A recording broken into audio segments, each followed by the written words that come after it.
ਸਰਕਾਰ ਅੱਜ ਕਣਕਾਂ ਦੀ ਰੋਟੀ ਪਕਣੀ ਆ ਬਈ ਤੰਦੂਰਾਂ ਨਾਲ। ਅੱਛਾ ਹਾਂ ਤੰਦੂਰਾਂ ਨਾਲ ਪੱਕ ਰਹੀ ਆ। ਦੇਖੋ ਸਰਕਾਰ ਅੱਛਾ ਮਾਸ਼ਾਅੱਲਾ ਜੀ ਮਾਸ਼ਾਅੱਲਾ। ਤੇ ਅੱਜ ਜਨਾਬ ਕਣਕਾਂ ਦੀ ਰੋਟੀ ਤੇ ਦੇਸੀ। ਅੱਛਾ ਹਾਂ ਦੇਸੀ ਆ ਤੇ ਕਣਕਾਂ ਦੀਆਂ ਟਾਪਾਂ ਅੱਲਾ ਤੇ ਨਾਲ ਇਹ ਦੇਖੋ ਨਾ ਦਹੀਂ ਦੀਆਂ ਬਾਲਟੀਆਂ ਭਰੀਆਂ। ਓਏ ਹੋਏ ਹੋਏ। ਹਾਂ ਤੇ ਅੱਜ ਜਨਾਬ ਬਾਰਿਸ਼ ਹੈ ਜਨਾਬ, ਇਹਲੀ ਮੌਸਮ ਵੀ ਕੋਈ ਸਹੀ ਸਾਫ਼ ਨਹੀਂ।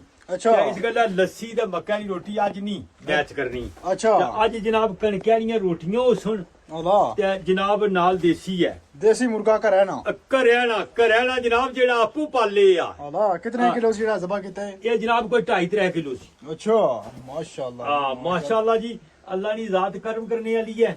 ਤੇ ਸਰਕਾਰ ਇਸਾ ਗੱਲਾਂ ਕੁਝ ਆਖਿਆ ਨਾ, ਇਹ ਕਣਕਾਂ ਟਾਪਾਂ ਨੇ ਸੋਹਣਾ ਦਾ ਜਗ ਸਹਾਰਾ, ਇਹ ਦਿਲ ਰਲਣੀਆਂ ਬਾਤਾਂ ਨੇ ਸੋਹਣਾ ਦਾ ਜਗ ਸਹਾਰਾ। ਵਾਹ ਮਾਸ਼ਾਅੱਲਾ ਅਸਲ ਮਾਸ਼ਾਅੱਲਾ ਵੀ ਦਿਲ ਅੱਜ ਜਨਾਬ ਕਣਕਿਆ ਪਰ ਤੇ ਦੇਸੀਆ ਪਰ ਕਰ ਗਿਆ ਅੱਛਾ ਤੇ ਪ੍ਰਾਤੀ ਛੋੜਿਆ। ਆਏ ਹਾਂਜੀ ਅੱਲਾ ਨੇ ਵਾਲਾ